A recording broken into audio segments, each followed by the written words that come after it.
أنا مش عارفة الاختراع ده كان غايب عننا فين من سنين. الله يسامح اللي كان عارفه وما قالش عليه. هتتخلصي من جميع أنواع الحشرات والفئران بجد طريقة مش هتخطر على بالك. هتخلصك من جميع أنواع الفئران. كل اللي انتي محتاجة كده راس توم. وتعالي أقولك على السر ده. بس الأول صلي على الرسول ولايك وشير وتم. وتعالي أقولك على الطريقة سهلة جدا ومكوناتها بسيطة خالص. بتجيبي كده راس توم زي ما انتي شايفة. وبتجيبي شوية من الخل الأبيض. وتنقعي التوم ده بالخل. يعني رشي كده عليها كمية مناسبة بحيث ان التوم يتشبع تماما بشوية الخل دول. وبعد كده بتجيبي عليها معلقة من البيكربوناتو. وبترشيها على التوم بالشكل ده. وتسيبيه لمدة 3-4 دقايق وبعد كده تحطي عليها تاني شوية من الخل. وتسيبيها كده تبقى منقوعة في الخل لمدة يوم لحد ما ريحتها تبقى قوية جدا. وبعد كده اعملي فتحات زي ما انت شايفة بأي كده حاجة عندك رفيعة. وهاتي كده الخلة وابتدي ان انت توقفي راس التوم بالشكل ده وتحطيها في المكان اللي انت بتشوفي فيه الفيران. عايزة اقولك بمجرد ان هم يشموا التوم ده مع الخل والبيكربونات وتبقى ريحتها قوية جدا. هيطفشوا ويهربوا تماما من المكان. عايزاكي تجربيها وهتدعي. شوف اول فكره معايا خلاص. طبعا الجو بقى برد والشتاء دخلت علينا. والبصل الاحمر ملهش عمر في الشتاء بتلاقيه امتص الرطوبه بسرعه معاكي. وكمان باظ منك على طول. هاتي بقى كده يا ست الكل معلقه من النشا وابتدي ان انت ترشي على البصل الاحمر جوه التربو. بالشكل ده هيقعد معاكي مده طويله من غير ما يبوظ ومن غير ما يعفن.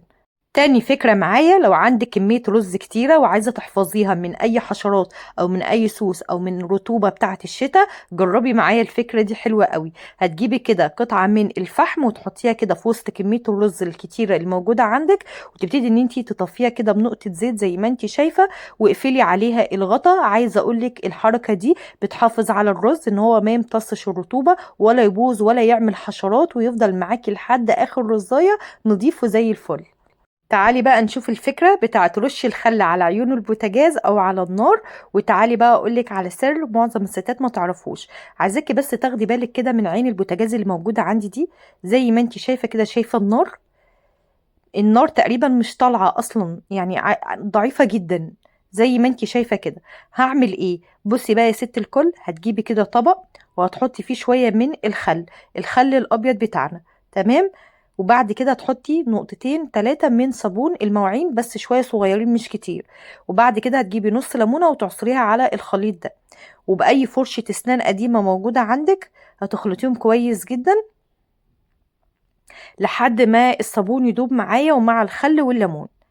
الحركة دي بقى هتدعيلي عليها. الناس اللي عندها النار ضعيفة في البوتاجاز او البوتاجاز بتاعها مسدود. ولو كان انت عندك عين بوتاجاز لازقة.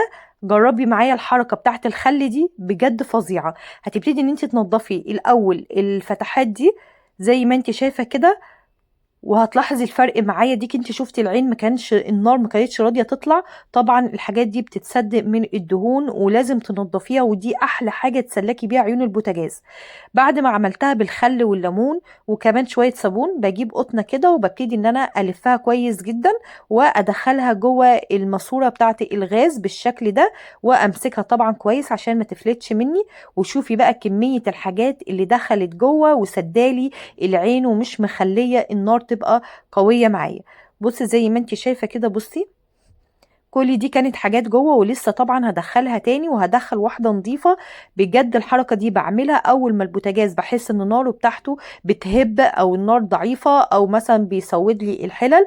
جربي الطريقه دي بجد روعه. هتعملي بقى كده كل البوتاجاز. ولو كان عندك عيون البوتاجاز بتاعتك كمان ماسكه سخنيها وحطي عليها شويه خل هتلاقيها طلعت معاكي. بصي بقى النار بقت قويه ازاي. شايفه الفرق. دي كده اقل حاجه. بصي بقى لما اعليها.